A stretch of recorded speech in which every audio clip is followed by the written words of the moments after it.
Good morning, good afternoon, good evening out there in crypto nerd land. I am, of course, the real Monty Allen, and I am your crypto nerd. If you're out there on Twitter and you hit hashtag algonews, I'll find you in the wild. I might post you in tomorrow's video. And you are, of course, a day late and an algo short because this is yesterday's Algorand news.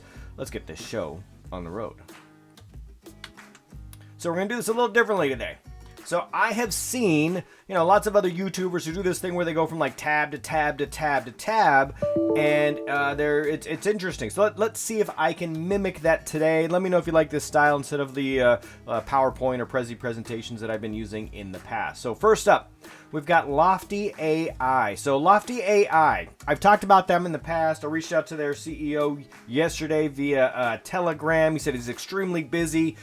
He did say, you know what, I think I can get to an interview in a couple of weeks here, Monty, but in the meantime, we're crushing it. We've got a new property. It just released in Ohio. I think it released late last night. It was kind of a surprise. Even the community wasn't sure it was going to get posted, but it got posted.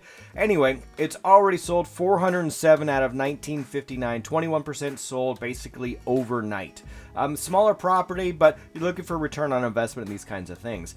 I am really, really fond of the real estate purpose use of Algorand. Anybody in the community that is using a token in any way, shape, or form for real estate purposes, I want to stay on top of that.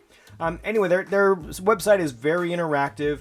It's got some projections here. Obviously, do your own research. It's got lots of information, so you could take this information and make an educated decision. Hey, do I want to invest in this property? 2-bedroom, 1-bath, 754 square feet. So it's right now it's vacant, looking for a tenant.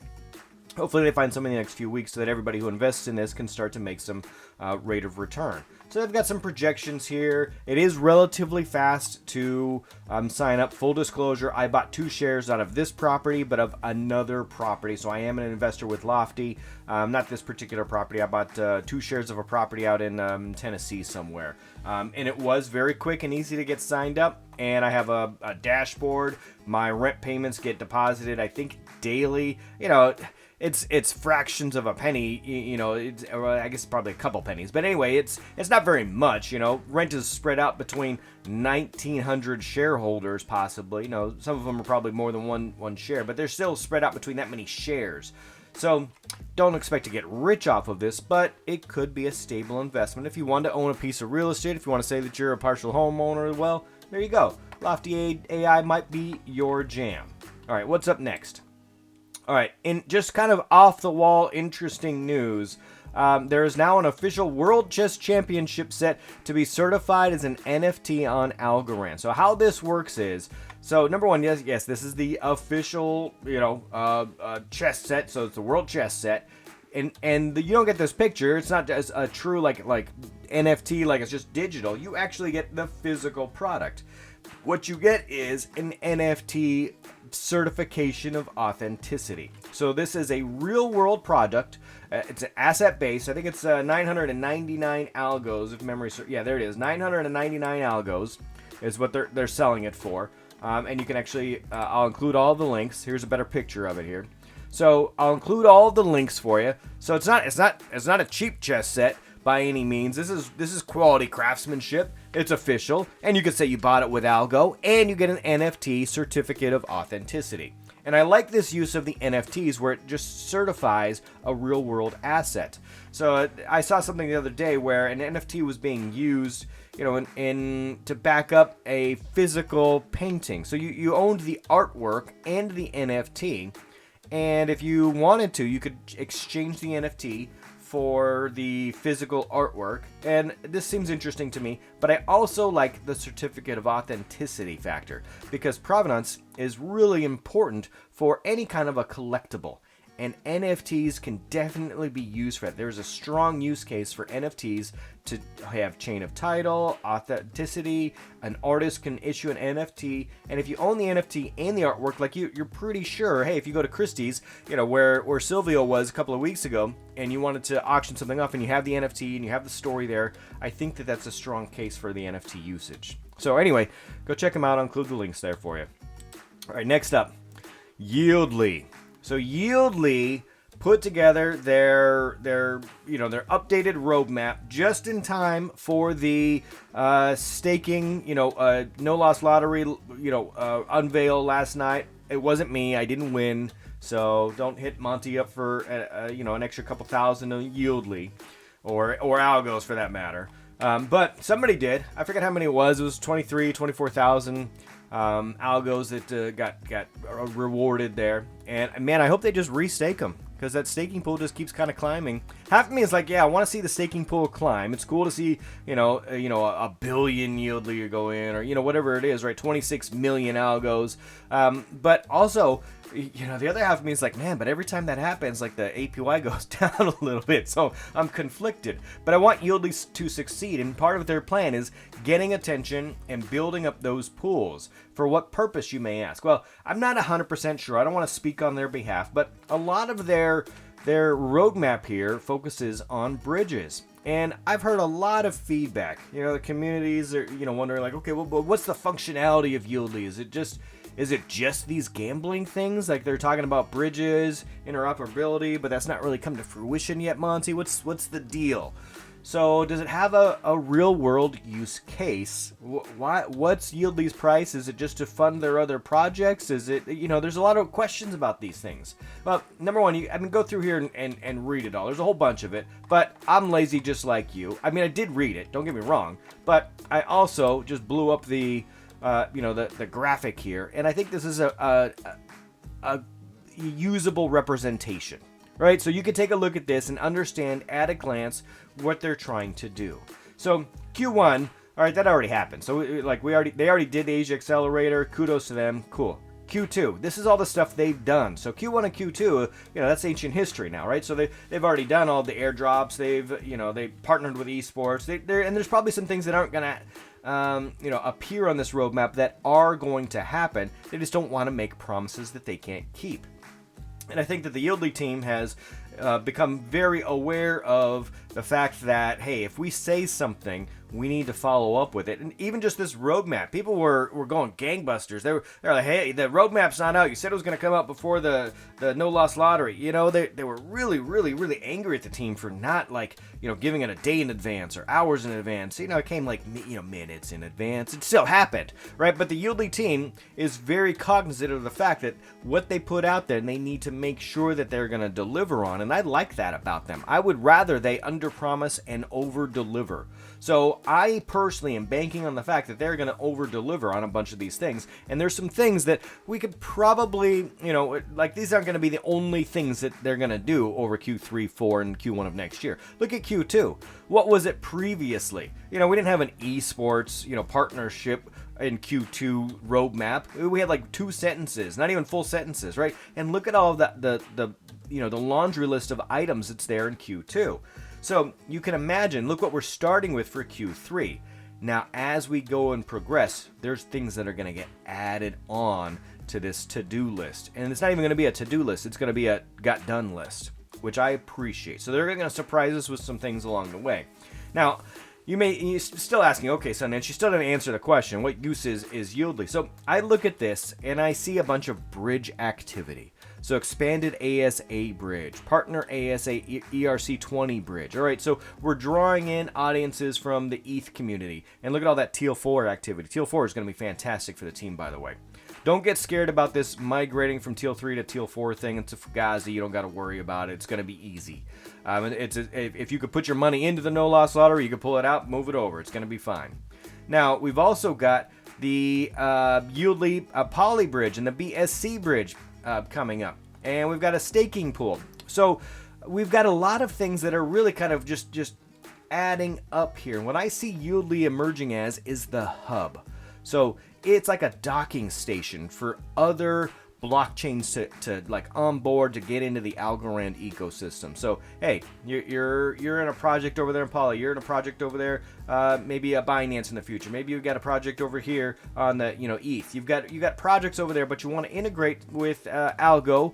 You want to be part of that community. Well, how do you let go of the old while still getting the new? Well, Yieldly wants to make it as easy as possible for you to, let me just post up, dock this product right here, dock these tokens, dock this, this this project, whatever I'm doing, with Yieldly.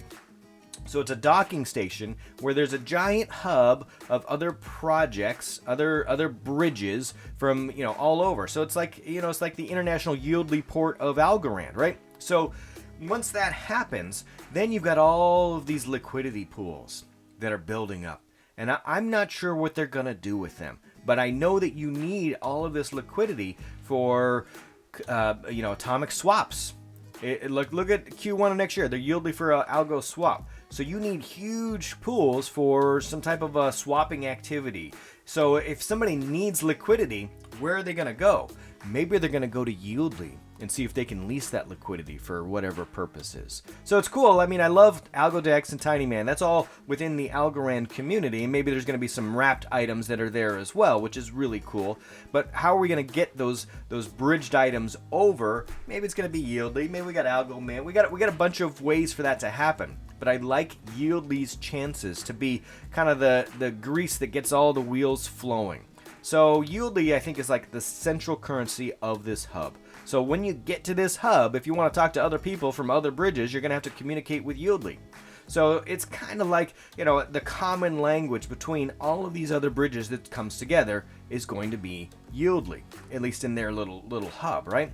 And that to me is worthwhile. That is a worthwhile task. It brings extra audience members to the overall Algorand community, brings more projects because there's a wider audience. So if you have a wider audience than just the Yieldly crew, and Yieldly reaches out to all of these other blockchains, then you may consider, okay, well, it's cheaper to run on Algorand, it's more efficient to run on Algorand, it's safer to run on Algorand, and I've got access to all of this audience via a couple of ports. Well, then let's just use Algorand. So there could be more projects that come along the way, and that is why I like Yieldly so much. That's why I'm bullish on them, and I'm really looking forward to what they come out with. It's not on here. I mean, all the stuff on here is really cool too, and the staking of other ASAs and exchanging. That's all cool, but I'm looking for some other stuff. Specifically, I'm trying to figure out what they're going to do with additional liquidity, because I think that they can raise that relatively quickly. So let's see. All right, in other news today, I want to highlight Tansy Stevens. So Tansy Stevens got a shout out from @Dartroom. So @Dartroom doesn't look like it's totally up and running yet. I was hoping that they would be good to go today, but maybe tomorrow. I don't know. We'll see what happens with them. Maybe the first of the month. But @Dartroom posted just a quick shout out. In fact, they're thanking Frida out there, Frida, for posting them, and then they posted somebody else, and now I'm posting that someone else. So we're just paying it forward. So Tansy Stevens got a shout out by @Dartroom, and the picture that I saw, the NFT that I saw, the representation just kind of caught my attention. So I'm going to post some links here for Tansy's work. I'm going to show you just a little bit about Tansy, and it looks like her or his their I don't know, art name, named Jean. I don't know. Their chosen name here is Hybrid Gothica.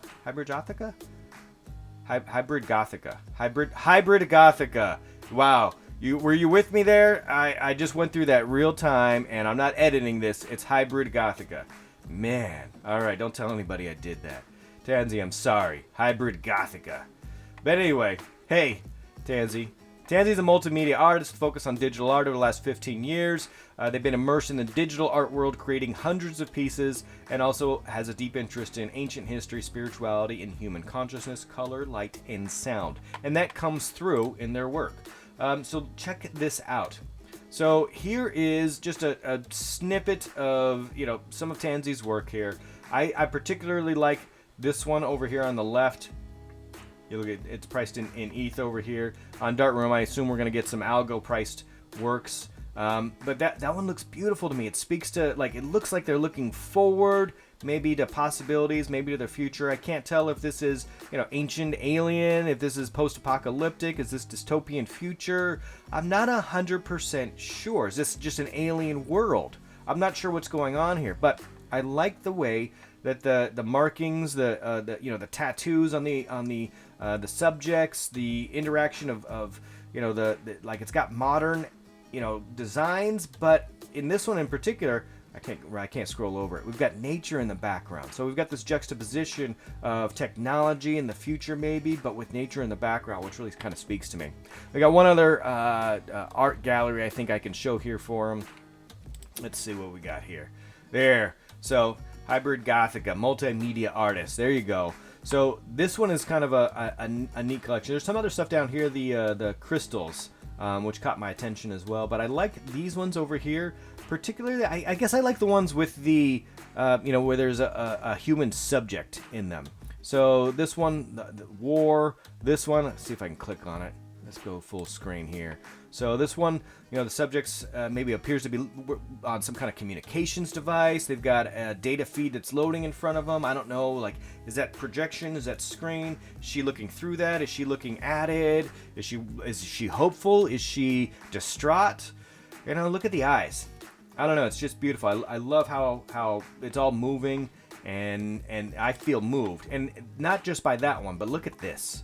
This one here. Can I make this one full screen? This one, the subject is kind of breathing in and breathing out. And I'm not sure. Is that part of her soul? Is she sacrificing something, or is that protection? Is she giving it away? I don't know what's going on here. But it is very interesting, and I think it's beautiful. So go give Tansy a follow. I'll go back to the, there we go.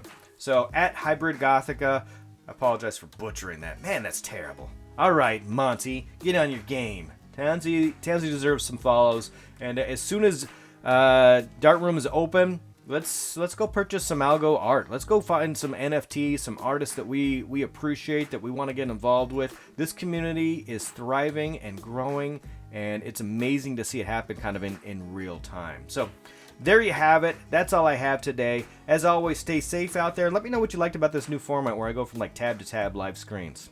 All right, thanks. Bye.